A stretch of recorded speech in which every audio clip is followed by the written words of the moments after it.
wipeout of the Cleveland Cavaliers last night to take a 2-0 lead in the NBA Finals. And here to talk about that is a friend of the program, back again here after he said he was going to Toronto to put the TO into Toronto. And Toronto won 2 in a row after all that to make it an Eastern Conference Finals that we didn't think would materialize. Terrell Owens, good to see you again, sir.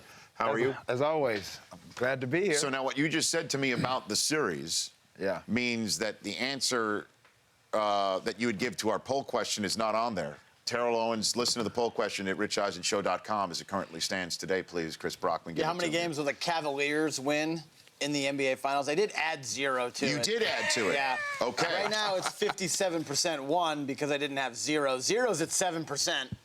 So how would you answer that question? How many games? There's a strong chance that it could be 0. So, no, but you got to give me an answer. What do you think, 0? I say yes. Sweep. Yeah. At the way that they've been playing, like I said, I'm a big LeBron fan.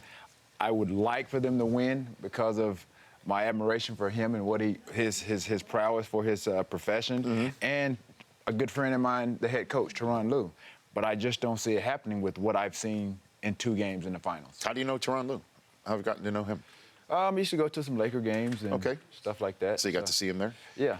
Right. Well, he's got himself a serious problem on his hands here, because I said it in the first segment. You were probably coming in here through the garage to get in here. This matchup stuff's not working. It's not working. No. The small ball stuff is killing them, but they don't have the length like Oklahoma City to smother it themselves. See, now the Warriors were matching up with OKC and had a problem.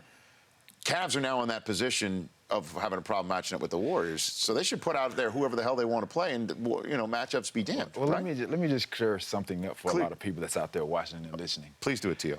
The finals literally was played last series with OKC and the Thunder. This right here, this is like just the best of the regular season games.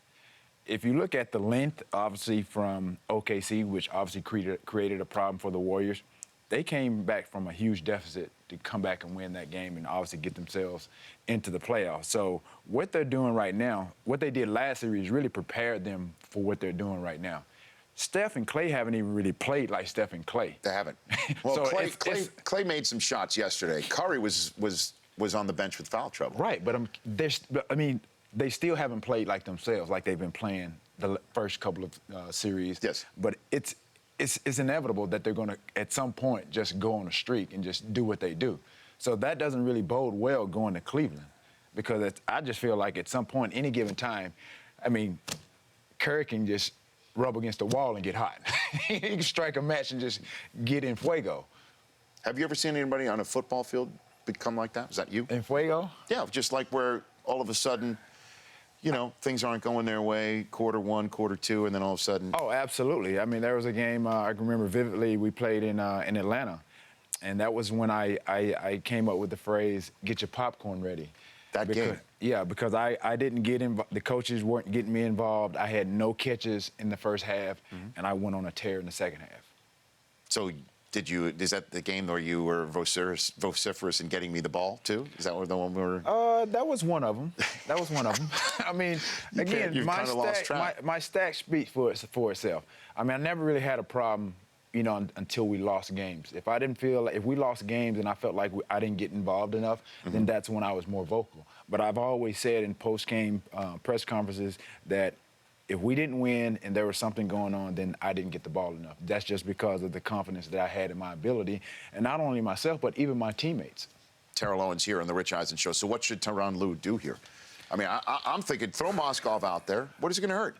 Put Channing Frye out there, and if they beat him off the dribble, then so be it. But at least he might be able to make some threes and give him some points to keep him point for point, right? Well, the mantra that they've been living by all year, which is, I'm talking the Golden State Warriors, is strength in numbers. Over there, you have a mere big three. You got the greatest player in LeBron James. You got Kyrie Irving, and you have Kevin Love. That's he's up and down, and you have J.R. Smith. Last year we kind of gave him a pass because those 2 guys weren't available.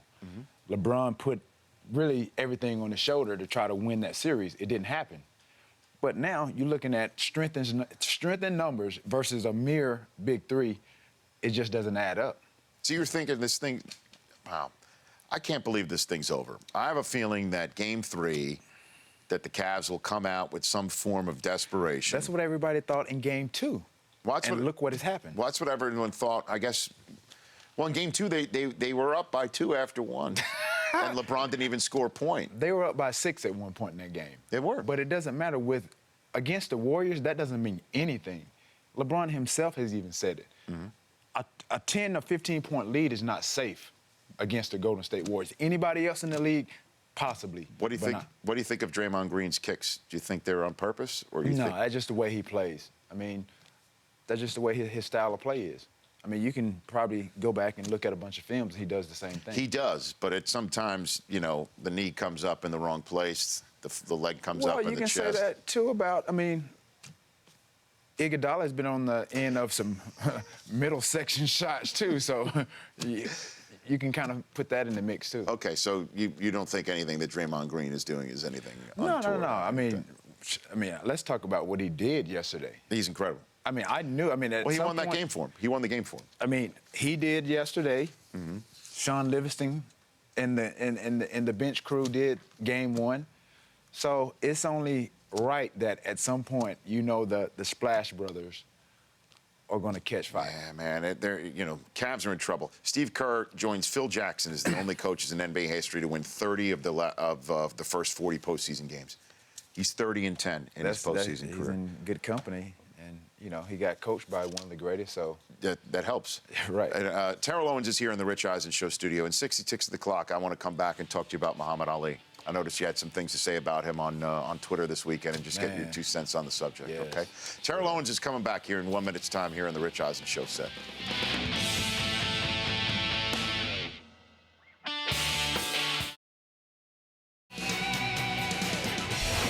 Why do you think athletes aren't as socially conscious these days as back in the day?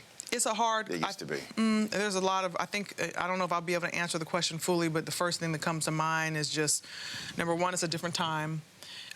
We don't require as much from them nowadays. Like back in the day, like my dad, had his political stance and everything is because they were trying to get him to go to the war, so he had to fight. No one's really trying to putting these athletes in a situation where we have to see what their heart really is and what they're made of and their courage and all of that. So it's different. Athletes are getting paid more nowadays. I think they're a little more spoiled.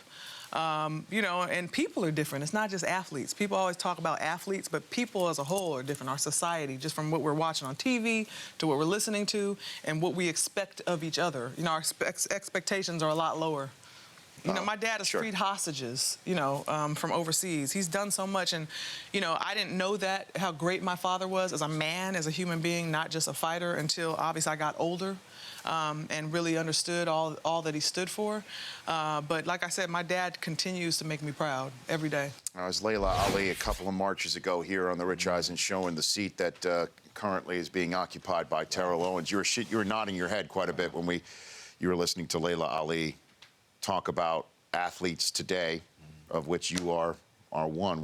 Do you agree with what she was saying right there? Yeah, absolutely. I think the most profound thing that she said was that people have changed, and just their observation and expectations and perception of us as athletes have changed. And again, the time has changed as well.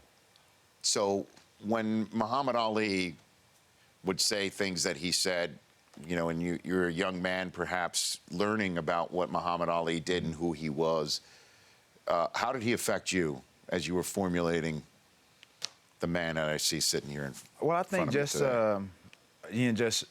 just reliving what everybody's been reliving the last 48 hours or so is just his confidence and his belief in himself. Before anybody else would even believe it. You have to have that level of something inside. It's something within you to go out and say you're the greatest in the world before you actually knew that you were the greatest in the world. And so he did that. He stood tall inside that ring and outside that ring.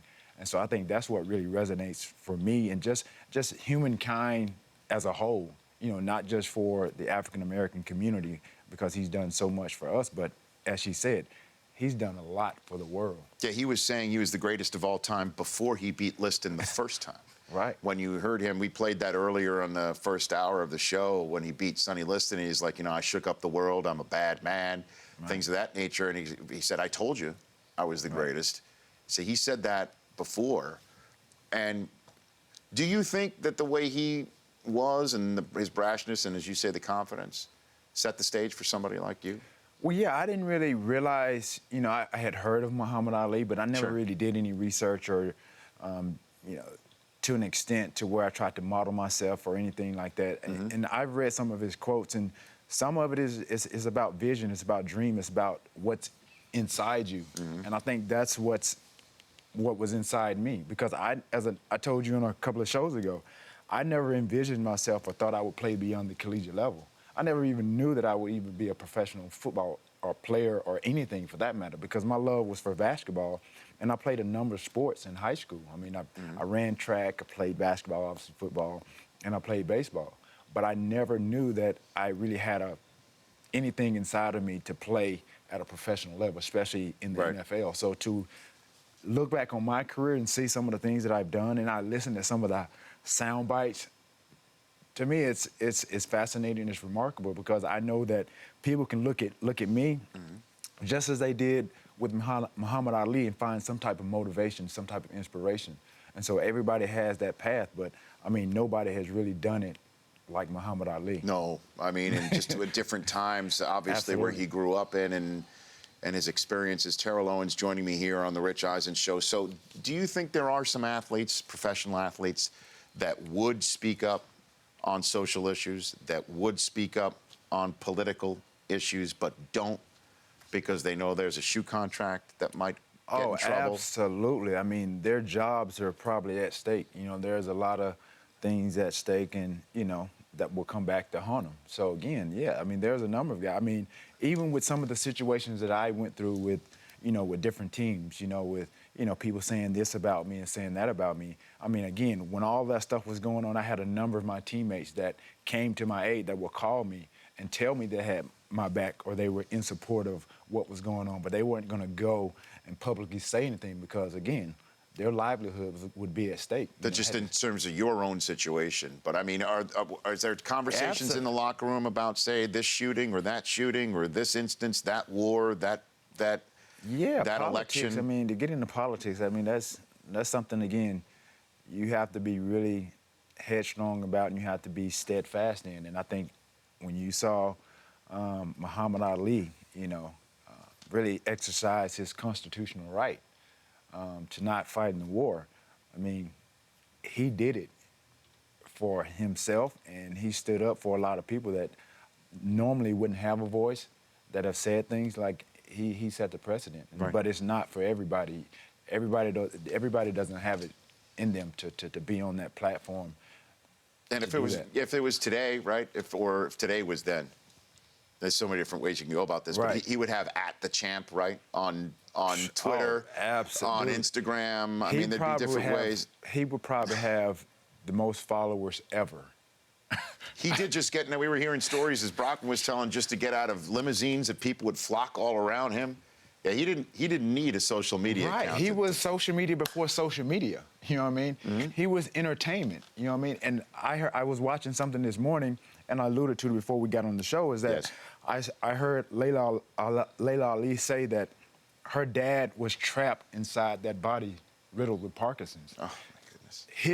He has a personality, but he was inside that body. But, we saw a shell of him. I mean, it really, because I was saying that too, T.O., in the first hour, that, I'm 46. You are, how old are you? I'm 42. Okay, you're 42. So I remember him, he was a handsome 42 at that. You are that. You are a handsome 42 at that. See? Now that sounds like something we've heard on some of these retrospectives over the last couple of days. But I mean, the first memory I have of Ali was him getting the tar beaten out of him by Leon Spinks. And just that Sports Illustrated cover, one of the many that he was on, where him just slumped in the corner of the ring, looking like the shadow of the man that he Just was in the defeated, ring. huh? Right. And that's in my first consciousness of that, and just knowing, like, well, finding out who he was and why everyone was so upset why he was still fighting. And then I learned about some of the other things. And then doing what I do for a living, I became a big Howard Cosell guy. So I learned also from the other end of that relationship that we're seeing out there right now. Wasn't those two I mean, just Great dynamic. right. I mean, you've got an African American from Louisville, right, who obviously had world travels, and then you got a Jewish lawyer from Brooklyn, and there was a great New York Times article about that they were soulmates. Right. Yeah, I saw again, reliving some of the moments and looking at all the highlights. I saw some of that, and I was like, man, it had to have been a treat just to be a part of that and just watch this man fight. So who was your guy growing up? Anybody? Is there any athlete? Dude, that I was yours tell you, growing up? my grandmother was so strict, bro. There was no TV. I watched barely no TV. Are you serious? None, barely. There was the news. There was watched Wheel of Fortune. I watched Bill Cosby, and that was about it. So you watched the Cosby Show? The You mean in Cosby the Show, 80s? yeah, the Cosby Show. That was Okay. about the extent of my TV. No kidding. That was it. She didn't play. Huh. So Pat Sajak was your guy growing up, Yeah, basically? and it was so funny. I when I was with the Niners, Yeah. I had an opportunity to play. Players Week? You were on Players Week to on be Wheel of on the Fortune? show. Uh-huh. Dude, I was ecstatic, and I told him, like, dude, I was like, I used to watch you as a little kid because that was Right. about the only thing I got to watch. Right. And so it was a surreal moment just to be there, spinning the wheel, looking at Vanna. Flip those letters, and I had been doing it as a kid. Man, it was unbelievable. Was the only vowel you bought an O, though? That was one of them, I'm sure. You refused to buy an A or an E or... No, Okay. it was a fun moment. Like that was like my first glimpse of Hollywood. Was being on the Wheel of Fortune. Yeah, because that was big for me. And then being on NFL Network, NFL Total Access, right? Well, yeah, After that? Yeah, after that, yeah. Oh, sure. That's where I first met you, when you came on. It was in the middle of all your stuff about maybe you were going to go to Baltimore or maybe not Baltimore. Right. That's when yeah. you first came on many, many moons ago. Yeah. Terrell Owens is here. Do you want to stick around for one Yeah, more segment? I'm here. I always love hanging with you here. We've got a couple of phone calls as well. We will be back with more here with Terrell Owens on The Rich Eisen Show in a matter of moments. For the television audience, you are about to see the last time that T.O. was here, when Mike Del Tufo put him on the pay no mind list. And are you a Game of Thrones guy now? No, I'm not. I'm still not. All right. Are you a here. Snapchat guy? I am now, because I'm on your Snapchat right here. Hello to all of Terrell Owens' Snapchatters. Is that the way to do it? Back with more here on The Rich Eisen Show.